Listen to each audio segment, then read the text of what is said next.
VMC શાસકોની સામાન્ય સભા ચલાવવામાં જાણે રસ જ ન હોય તે પ્રકારની ઘટના સામે આવી છે। વીએમસી શાસકોની સામાન્ય સભા ચલાવવામાં જાણે રસ જ નથી। શાસકોએ 27 સભામાંથી 15 સભા મુલતવી કરી છે, તો 50%થી પણ વધુ સભા મુલતવી રાખવામાં આવી છે। ત્યારે કોર્પોરેટરોને ચર્ચા કરવા માટે સમય મળતો નથી તેવા સવાલો ઉભા થઈ રહ્યા છે। શાસકો કોર્પોરેટરના પ્રશ્નોથી જાણે ભાગી રહ્યા છે। વીએમસી શાસકોને સામાન્ય સભા ચલાવવામાં જાણે રસ જ નથી રહ્યો તે પ્રકારની આ ઘટના સામે આવી છે। વીએમસી શાસકોએ 27 સભામાંથી 15 સભા મુલતવી રાખી છે।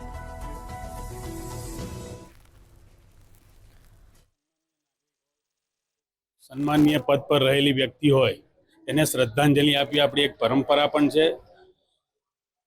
એ પરંપરા વર્ષોથી વડોદરા મહાનગરમાં ચાલી રહી છે, પણ સાથે સાથે વડોદરા શહેરના નાગરિકોને લગતી જે સમસ્યાઓ હોય, એમના વિકાસમાં જે દરખાસ્તો આવતી હોય કામ માટેની, એ પણ ક્યાંક ને ક્યાંક અટવાતી હતી।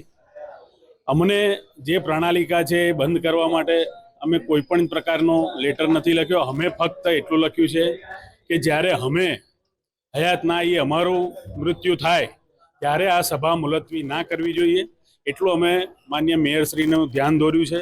કારણ કે ક્યાંક આજે 27 સભામાંથી જ્યારે 15 સભા મુલતવી થતી હોય, 50% ઉપરની સભાઓ, ત્યારે વિસ્તારના પ્રશ્નો પણ હોય છે, દરખાસ્તો પણ હોય છે, અને બધી જ રીતે વડોદરા શહેરના નાગરિકોને ક્યાંક ને ક્યાંક એમના કામો ના થતા હોય એવું ધ્યાનમાં આવ્યું હતું। એટલે અમે ચારેય કાઉન્સિલરોએ આજે માન્ય મેયરશ્રીને લખીને આપ્યું છે કે અમને પરંપરાથી કોઈ વાંધો નથી, જે પરંપરા છે એ જાળવી રાખજો, પણ જ્યારે અમારું મૃત્યુ થાય ત્યારે આ સભા મુલતવી ના કરતા ફક્ત 5 મિનિટનું મૌન પાળીને આ સભાને આપ આગળ ચલાવશો। વિસ્તારના વિકાસની, વડોદરા શહેરના વિકાસની માટે અમે આપ એક નિર્ણય લીધો છે।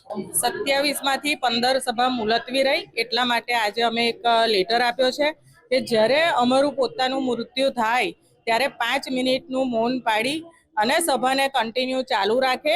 કારણ કે જે રીતે વિકાસ વિસ્તારના કામો આપણે મૂક્યા હોય, એની મંજૂરીના કારણે વિકાસ રૂંધાય છે, તો એના કારણે જલ્દીથી કામો થાય, એટલે હું એવું માનું કે 5 મિનિટ મૌનથી સભા ચાલુ રાખવી જોઈએ। જો સભામાં રજૂઆત કરવાથી જ કામો થાય છે એવું નથી।